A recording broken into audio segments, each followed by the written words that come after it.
Josh, many people already know that to settle debts or to send money, you can send an asset over. That's like me giving you $100 or you giving me $100. But there's an opposite side to the transaction, which is sending liabilities over. Here's what I mean by this. Simple scenario. Let's say that I owe you $100. The easiest way that many people think of that is I just take a $100 bill out of my wallet, give it to you, I sell you $100, whatever. People already get this. But there's another way it can be settled as well. And the other way it can be settled is, let's say that you owe Amy $100 and you say, okay, well, listen, Justin, I don't want your $100, but I've got this, I, Josh, have this debt to, to Amy. It's $100. So Justin, rather than you pay me $100 as an asset, I want you to assume my liability, which is the same, it's the opposite side of the same coin. I want you to assume the $100 liability that I have to Amy. So instead of me, Josh, paying Amy, you, Justin, will pay Amy $100. So assuming Amy's cool with this or on board with this concept, now Amy would say, okay, well, listen, I am no longer owed $100 from Josh, but rather I'm owed $100 from Justin. Why do I walk through this example? Ripple, the company behind XRP and the XRPL, this is what the entire concept of Ripple means. Like the verb ripple, the reason the company was called Ripple was because of this concept, in the sense that you were able to, assuming the individual wallets have accepted and have the correct permission settings on the XRPL, you can actually transmit a liability in lieu of an asset, assuming the person you're sending it to has agreed to accept it. So again, just a fancy way of saying everyone gets the first part of the transaction. That would be like sending you XRP. That's me taking $100 out of my pocket, putting into your pocket.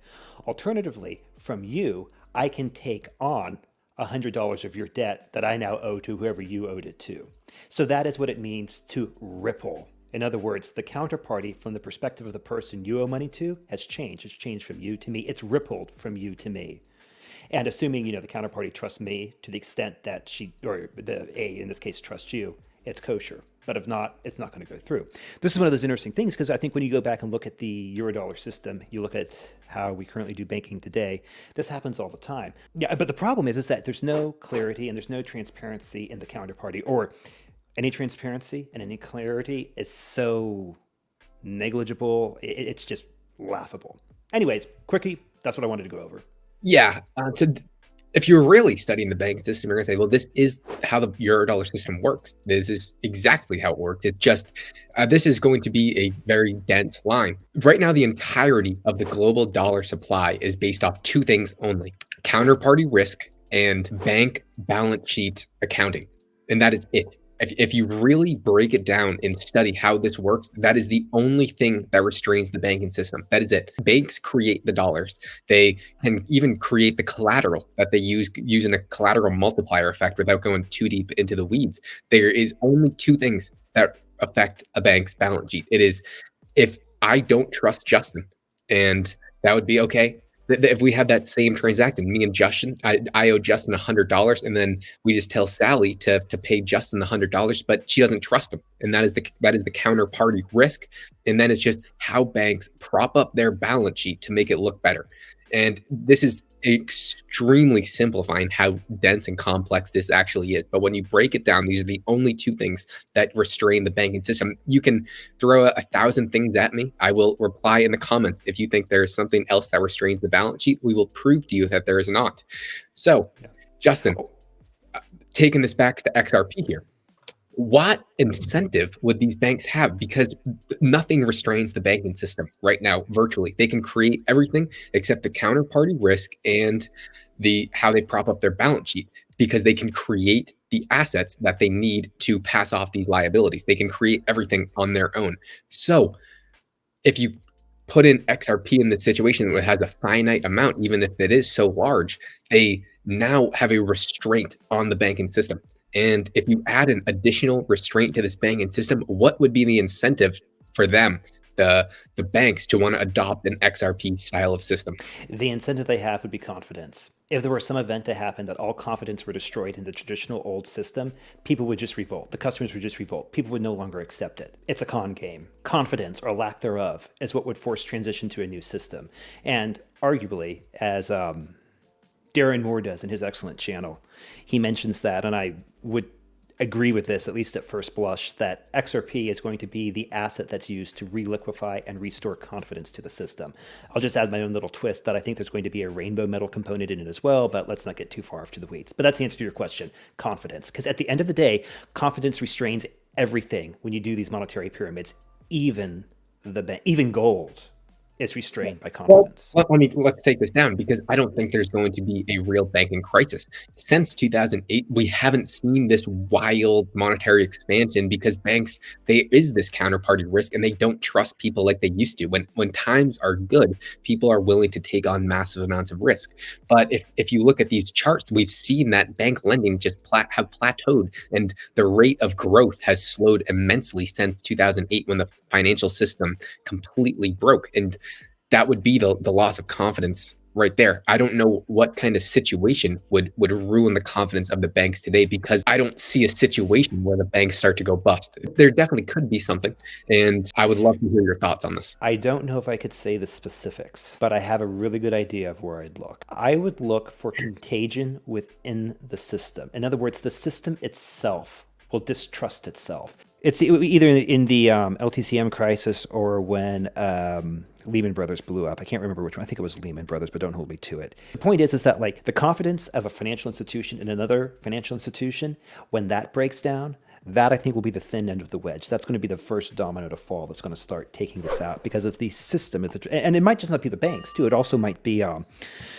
it might be something with the equities market, whatever, right? Or a lack of confidence in the DTCC. I mean, again, that's a very separate topic of conversation there. But I think that what will start it was that the financial institutions won't trust the other financial institutions. It's like a game of musical chairs, and everyone is guilty of sin. But at the end of the day, there's only so many chairs. And when one starts, or if the first person that blinks is going to be the first person that's going to start the problem, or to start the correction. Yeah, and I could see a situation like this playing out, and we could potentially see it with Russia right now, if because SWIFT, it's not really going to do anything. There's going to be ways around it, and SWIFT, if they ban Russia from SWIFT, it's not going to do anything, because that is implying that the central banks control money, and the politicians can control the central banks, which can control the money. Which, if you have to study Jeff Snyder to understand, this is all wrong. And it is the banks and the Eurodollar, these offshore banks, that control the dollar supply. And if they just won't care, no matter what happens. Like, even if the politicians banned sanctions and SWIFT, they'll still be able to transact. And there was a great podcast today between George Gammon and Jeff Snyder going over this, and I would highly recommend you watching that. And they show you that there's an easy workaround SWIFT, and that's not going to be a limitation. But if, like this says, this loss of confidence, and the good thing about XRP that I have not studied, but my little understanding that Justin have pounded in on me, is you can control who you want to transact with. If you have an XRP wallet, you always will accept XRP. It's the reserve asset. XRP is as good as gold within XRP. But if you're willing to take an IOU token, like I've got dollars, or a dollar token that's redeemable by Josh, or redeemable by Bank of America, redeemable by whatever, right? You have to opt in and pre-agree to take whatever risk you want to take from your counterparty. And you can specify the amount of risk you want to take from the party. You can specify the amount of risk you will accept from the counterparty. And more importantly, you can also specify whether or not you're willing to let that risk ripple to other counterparties you may trust. So it's a very clever way, because what this does is this provides a constraint about sending liabilities between two partners. For the liability to be sent and accepted, the person who, not the debtor, but the lender that that is, Amy in our prior example, Amy would have to pre-approve the ability and pre-sign off, in a sense, on the various counterparties if the counterparties wish to send the liability from one counterparty to another. So it's really sophisticated in that front, and it's all automated. That is, once you set it up, then it becomes all automated. I'll give a counterpoint to my argument that I made against XRP. Let's just say there's a situation now where we are turning Russia into the boogeyman. No matter what you think about it, all these news headlines is Putin is evil, and we have to strive away from evil. So we're going to adopt XRP, and all these banks, no, we're going to block you out, because that could block them out if all entities say, okay, we're not going to transact with this entity. We're going to take it off our Ripple. We don't want them in any sort of counterparty. And the government can say, this is great. We have this new technology that can do this, and we're going to use it.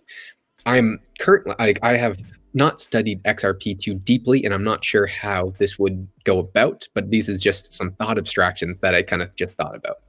You cannot block the sending and receiving of XRP. Full stop, 100%. You cannot do it. It is decentralized in that point. If the U.S. government wanted to stop Russia from using XRP, they are able to do it. They could just say like, okay, we'll have all these institutions hop onto XRP, and then we'll tell them, because we're the big, we are the big guys. We are the strong, centralized group, and we're not going to let you guys allow that Ripple to go on. I mean, it still probably will, but I think that's where they would get at. Yeah, what you could say something like this is that, like, any company in the United States or whatever, right? If you touch any other company that we don't like or any country we don't like, then there'll be ramifications. Because everything's on the blockchain, we can see what's going on. That wouldn't necessarily stop. So, for example, let's say Iran wants to, buy whatever from North Korea or whatever, right? With XRP, they could still do it because you can't stop XRP. So there would be a reserve asset that could be a neutral reserve, a truly neutral reserve asset that could be settled across the thing. But at the same time, like if, I don't know, Chase or HSBC or NatWest or whatever wanted to do business with that, then there'd be a huge flag because you could see these IOUs. Walk around. Like they would just open an account in Iran and then do it. I mean, it would be very, very easy walk around, but this is just kind of a thought abstraction and how the U.S. could implement that. But the point is, this solves Triffin's dilemma. It solves the reserve. It goes back to what John Keynes wanted in a Bancor. It allows potentially hostile countries to still have the same financial underpinning, and it also allows them to still impose sanctions within the group of countries that would do business with the same group of countries. So it's a very, I think, elegant solution to this. But anyways, let's not get ahead on our worrying. But rippling, the point is, sending liabilities is the same thing as sending assets, whatever, right? It's just the opposite side. If you cannot tell, we got super serious for their videos and took out the blazers. I have my sweatpants and slides on underneath this, but I will not tell anybody. Justin is currently naked from the waist down. Yeah. So, of course. Without further ado, thank you very much for watching, and we'll see you in the next one.